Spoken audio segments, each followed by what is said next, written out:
بسم الله الرحمن الرحيم. اللهم صل وسلم وبارك على سيدنا محمد وعلى اله وصحبه اجمعين. اصبحنا واصبح من كل لا اله الا الله الله. وما مبارك عليكم يا حبايب قلبي. الوقت ده احنا هنجهز عدلنا سوا وفطرنا في نفس الوقت عشان انا ورايا مشوار وعايزه اروح. هجهز هعمل لحمه بالصوص وهعمل لهم طبق فول كده سريع عشان يفطروا. تعالوا كده اما نشوف المقادير بتاعتنا وهنشوفها برضو هنقضوا مع الرز احنا هنا معانا حلة على النار ينزل فيها بأي مادة دهنية سمنة أو زيت.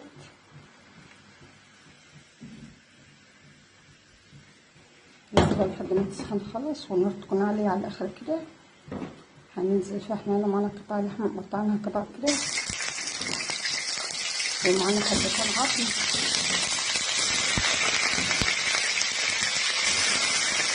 أنا اللي عايزة أحط العظم ده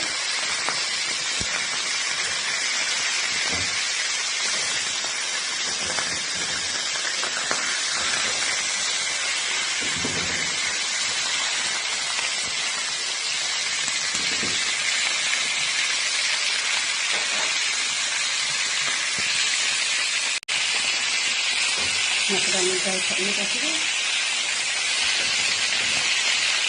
عايزين بس نبدأ الصدمة كده في الزيت عشان ما تنزلش السائل بتاعتها.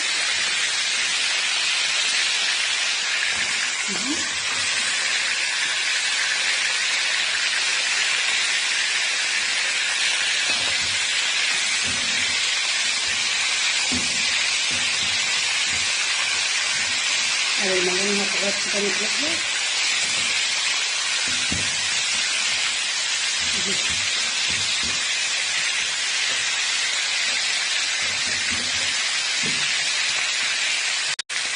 أول ما بدأت تلون كده ننزل عليها باتنين ليمون وعودين قرفة أهو، عودين قرفة صغيرين كده وفلفل أخضر أهو، ليمون فلفل أسمر وعودين قرفة. ومعانا هنا حبهان وورق لوز أهو، في حبهان اهوت والورق لوز ونزلنا بيه. هي دي كل التوابل بتاعتنا. مش هحطها توابل ولا حبهان بس عشان ميبقاش طعم اللحمة.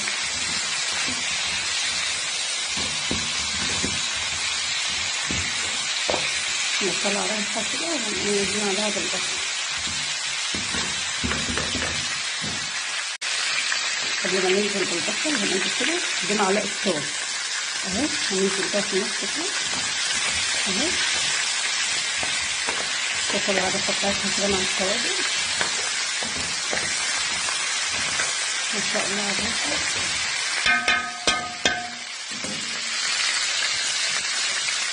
ننزل بالبصل بتاعنا باتنين كيلو وعشرين معلقة كده عشان اعمل بيها الصوص.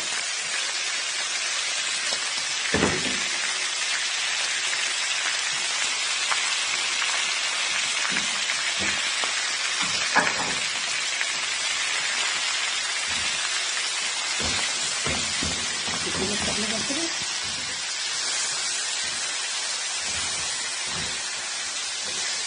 كل المقادير بتاعتنا بالطابع.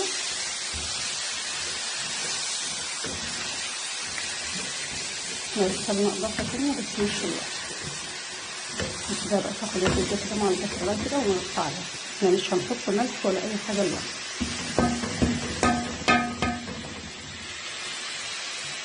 سيبها بقى مع الصلصة تاخد الزيت وهنغطيها ونبدأ نشوف الفول بتاعنا. أنا هنا بقيت البصلاية من الدقية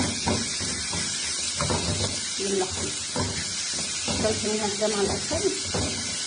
أنا مش هحمرها ولا هصفرها، أنا هدخلها بس فيها عشان أنا عايزة طعم البصل يبقى في الفول.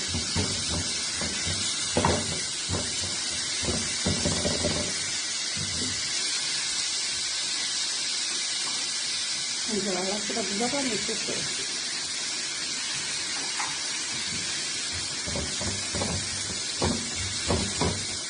ذرة بس كده من الفلفل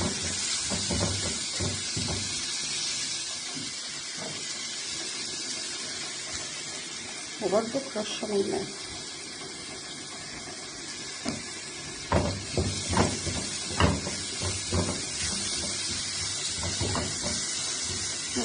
طبق فول كده للفطار.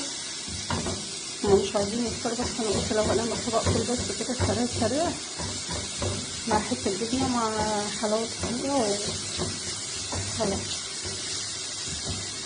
هننزل عليها بالطماطمية، طماطميتين كده مبشورين.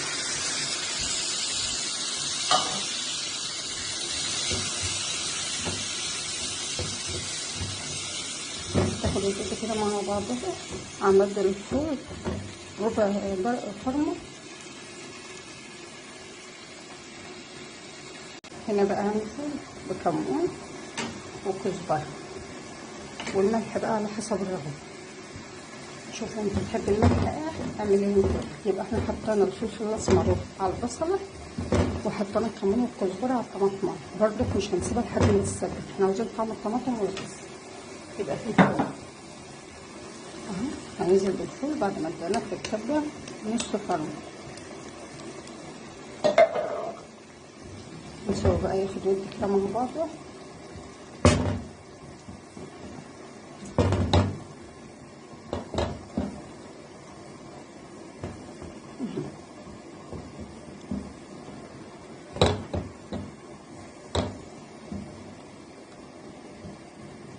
تسكرة البصلاية مع الطماطمية تدي الفول طعم جميل جميل جميل. انتوا اللي هتجربوها هتشوفوا. نسيبها تاخد كده كده مع نفسها ونروح نشوف اللحم. معانا هنا طماطم مسلوقة وشايلين القشر بتاعها زي ما انتوا شايفين كده اهو. اشتلنا القشر بتاعها بالمنظر ده كده. هننزل عليها بقرنمل الفلفل ده للحمة، حاجات للحمة. هنزل عليهم في الكبه كده بقرنمل الفلفل وقرنمل الشطه اللي هي الشطه دي. يبقى هننزل بقرنمل الفلفل اللي هو مش حراق ده وقرنمل الشطه اللي هي الحراق دي بس. ده على الطماط.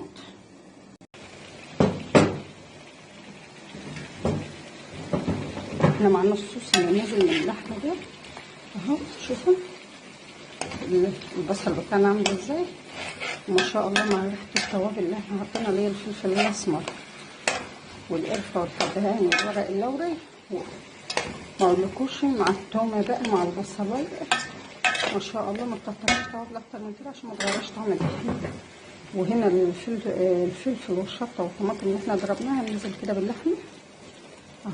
هننزل على اللحمه كده وبرضك هنهدي النار ونسيبها تاخد وتدي كده مع بعضها. انا عايزاها تستوي بالحاجات دي على نار هاديه خالص، تاخد وتدي كده. تعلي اول ما تغلي، تعلي عليها اول ما تبدا تغلي تقوم مهديه عليها النار وتسيبها بقى تاخد وتدي كده مع بعضها بالحاجات دي. اللحمه مش هنضيفها الا في اخر 10 دقايق ولا ربع ساعه من السوا. تاخد بقى ساعه، تاخد ساعه ونص، تاخد ساعتين، تاخد زي ما تاخد. احنا لسه بنجهز الفطار.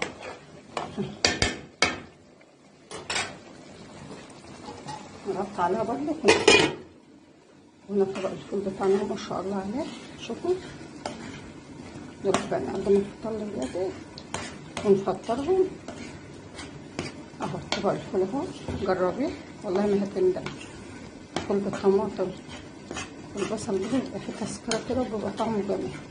تقدموا بقى مع حته جبنه مش فلاحي وخيار وطماطم وطبق عسل بس. هو ده فطرنا النهارده. يلا حبايب قلبي نروح بقى نفطر. انا لسه ما جهزتش طبق الفول معاكم. واحنا معانا هنا على النار ميه بتغلي للحمه. حطيت ميه في البراد كده تغلي للحمه عشان ازودها بميه مغليه، مش هزودها بميه الحنفيه خالص. يلا هي هنا اللحمه بدات تنشف اهي كده. هننزل عليها بكوبايتين من الميه المغليه، كوبايتين من الميه المغليه ونسيبها برضه تاخد وتدي كده مع بعضها. هي الميه في الميه المغليه هتغلي على طول اهو. كوبايتين بس من الميه المغليه. وكل ما تعوز ميه لحد ما تستوي هتحط لها ميه مغليه، متحطلهاش ميه بارده عشان ما تجمزرش وتغيب في السوا اهو. نسيبها بقى تاخد وتدي كده مع بعضها. وبرضك لسه ما حطيناش الملح، ما تنسوش ان احنا لسه محطناش الميه.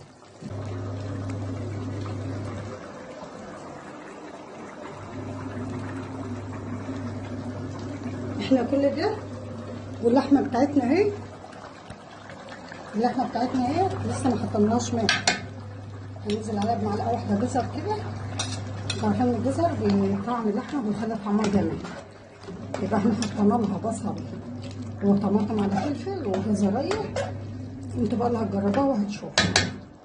وسيبنا بقيه الجزريه اهوت عشان انا بقى الرز.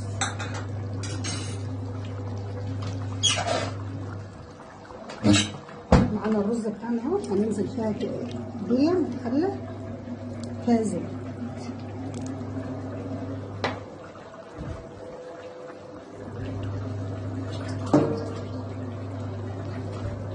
هننزل بقرنفل وحبهان وقرفه ولومي وكركم وفلفل اسمر وورق لورا اهي، حبهان وقرنفل وقرفه خشب ولوميتين كده، وهنا كركم ورق لورا وفلفل اسمر اهو. هننزل كده بالتوابل بس.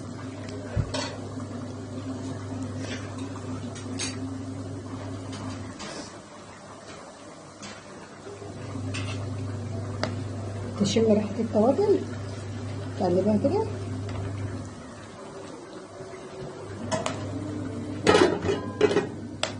لحد ما تشم التوابل بتاعتي.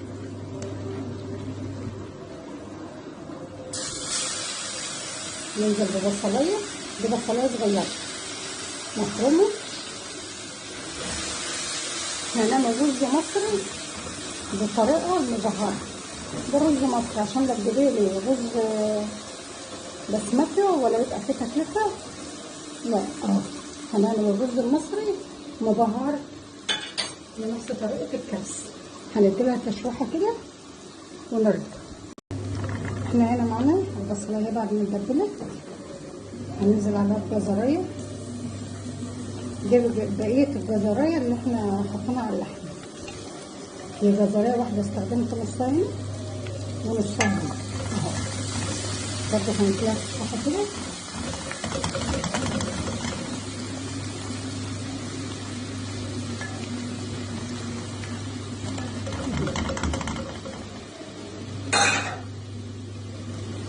وكنا مجهزة معاكم كوبايتين رز مغسولين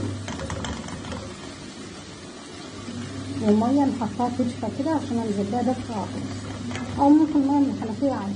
هو ده الرز المصري عادي يعني، مش زي الرز البسمتي.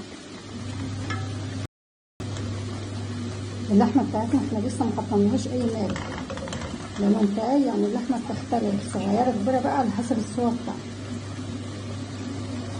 بس انا قلت ما اجهز الرز كده برضه.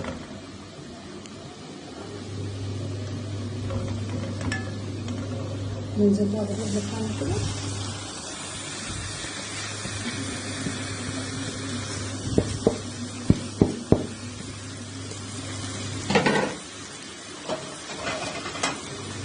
هديله تشويحة مع التوابل دي.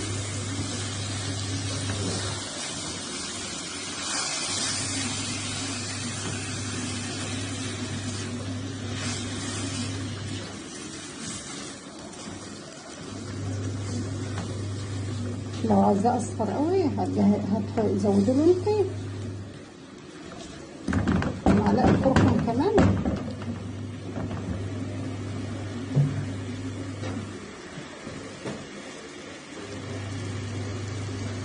نظبط الملح بتاعه كده.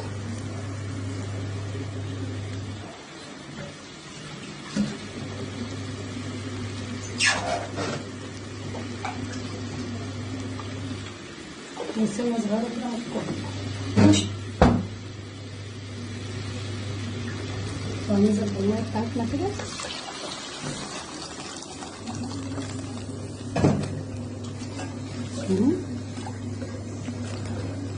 ده رز مصري عادي خالص. عشان ايه؟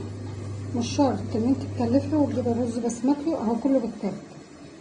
عايزه بقى تظبطي كده الوضع وتجيبي رز بسمتي، وكوبايه الرز البسمتي بتاخد كوبايتين ميه، انما دي يعني ما بياخدش ميه كتير برضه.